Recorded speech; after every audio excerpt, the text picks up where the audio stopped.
Here at this symposium, we're all about disruptors, innovators. Caleb Harper from MIT, please stand here.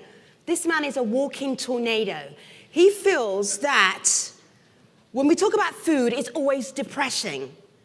And he is on a one-man mission to change the way we think about food. Hold on to your chair. Hello, Caleb. Apparently my reputation precedes me. Right before this, they were like, can you look at your slides and knock out like 40 of them? So anyway, I have to be at the airport flying somewhere else in 40 minutes. So I will do this fast. All right, I run a lab at MIT called the OpenAg Lab. When we talk about the future of food and we talk about crisis, I find it a very schizophrenic and disempowering conversation because everyone has their own pet crisis. So in my lab, I tried to solve for some derivatives. I work with a large retail company in the United States. How old do you think the average apple is in a United States grocery store? That was wonderful. Thank you. Anyone? Really entertaining. Okay, take a guess. Anybody?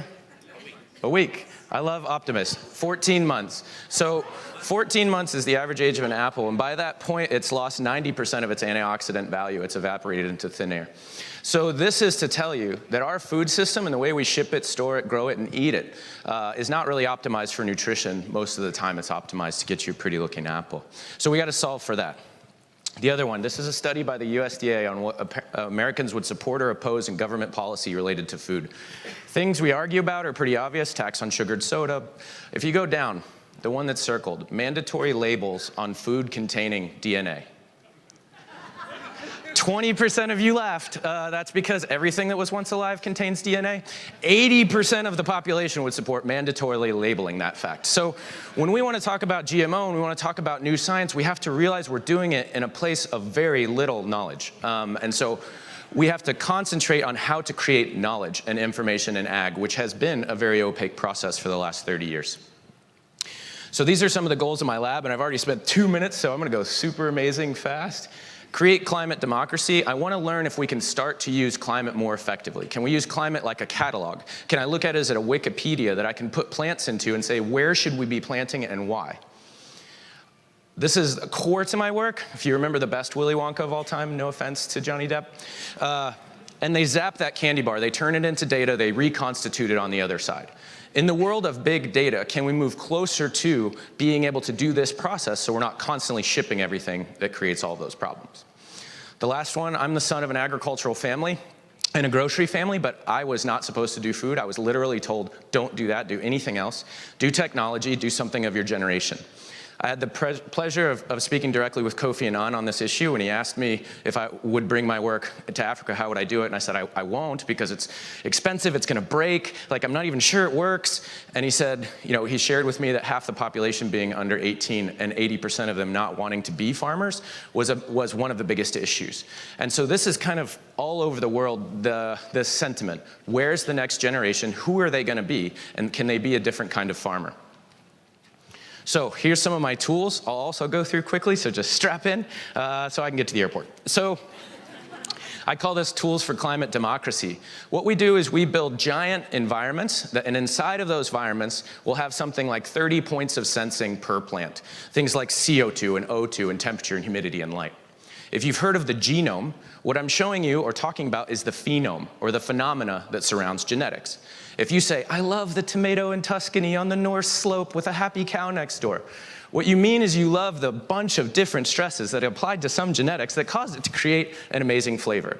Those genetics in some other place may or may not have created that flavor. Same genetics. They may or may not have created more lycopene in that tomato, which would have been healthier for you.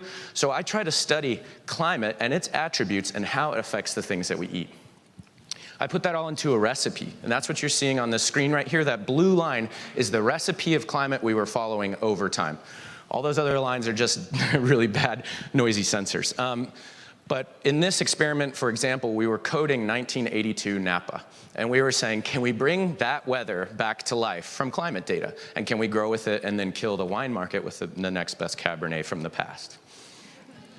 I develop a lot of different kinds of hardware. You can see from this, you know, if you want to ask me or just look for my other talks that are not 5 minutes, they usually give me more time. I brought genetics back to life. These are from an ancient and rare seed bank, things that we've never gotten to eat. If we're not optimizing for yield and we're not optimizing for supply chain, we can pull back genetics that we haven't grown in a very long time to reveal what they had to offer us in the first place, which they weren't chosen. These environments get really expensive. And I didn't need bigger ones, I needed more of them. So I think of things like computationally. So I needed to have 500 climates with single variable isolation so I could calculate a problem. So we invented what we call the personal food computer. We put it out in schools. This school used Farmer's Almanac data from the past, from the present, and the future to grow in their classroom with those climates when they're teaching environmental science and climate change. This is my team of nerd farmers. My time is up. This is amazing. You're gonna have a lot of fun. This is just my style, I promise. I grow bigger boxes. I'm growing trees, actually for Ferrero Rocher, or Ferrero, I always say that. It's the data that's important. So all the time, all this data is running, whether it's atmospheric data, whether it's all the minerals that are in the soil, whether it's the microbes that were present at the time. This is a million different disciplines that you have to do this kind of process. And of course, in the background, things like computer vision and on and on. So I'm gonna skip a lot because I wanna show you the one thing. Of course, we do artificial intelligence on all of that. Just look at my other talks, it's awesome. So the last thing I wanna leave you with. This is the world today. It's becoming very, very descriptive. The field is becoming described in data formats. What we're missing is what would you plant in that field and why? And what would it do for human nutrition or for sustainability or for the other half of the equation? I work with NASA, that's awesome. I'll keep going forward if I can. Okay, this is the last thing. We take all of this technology and open source it, and this is the most important part. We give our tools out for free on Wikipedia, we host all of the code in GitHub, and we operate a forum that is now in 60 countries with no funding to anyone in them, that spans students, scientists, teachers, makers, moms, everyone, doing the thing that they want to do. These videos come to me unsolicited every day, and these are just folks that found our plans, that started building and becoming part of our network. Yeah, build your own food computer clubs. I wanted to throw this in here for this crowd. We had a Project World Food Program that Arthur and I have talked about, which has its challenges, but the amazing thing was everyone thought they knew what the folks in the refugee camp would grow. They were like food that they were gonna eat, and we had all these silly ideas because we think we know better. But actually, the people that got the tools started growing St. John's wort because there happened to be a PhD in the refugee camp of St. John's wort. And St. John's wort is a depression alleviant, and the camp is rife with depression. And so this person, using their specific knowledge on a new tool, was able to address a problem in the camp that none of us ever thought of. And this is kind of the point. We need to have interfaces for everyone to solve their own problems and then create a big collective body of knowledge. This is what I'll close with. So thank you guys for enduring, and thank you for not kicking me off the stage. This is the world of food right now.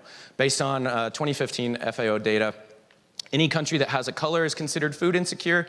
Any country that's both red and has a purple overlay is both food insecure and producing food for another country.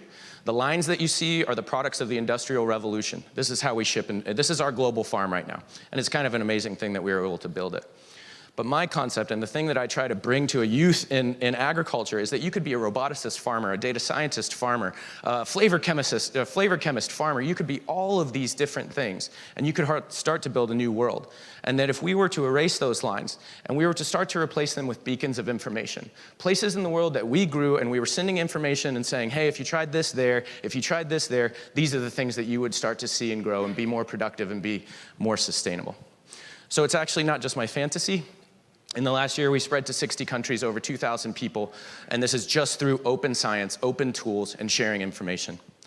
Future of food is not about arguing about what's wrong with food. That's 20 years ago. It's not the fight between organic and non-organic. It's not GMO versus non-GMO. It's not all of these things that camp us off and separate us. It's how do we build more tools to network more people to simply ask their own question of what if. Thank you. Hold on. Any questions, anybody? No, great, fantastic. Thank you. The Olympian of speed talking, Caleb Harper from MIT. Thank you.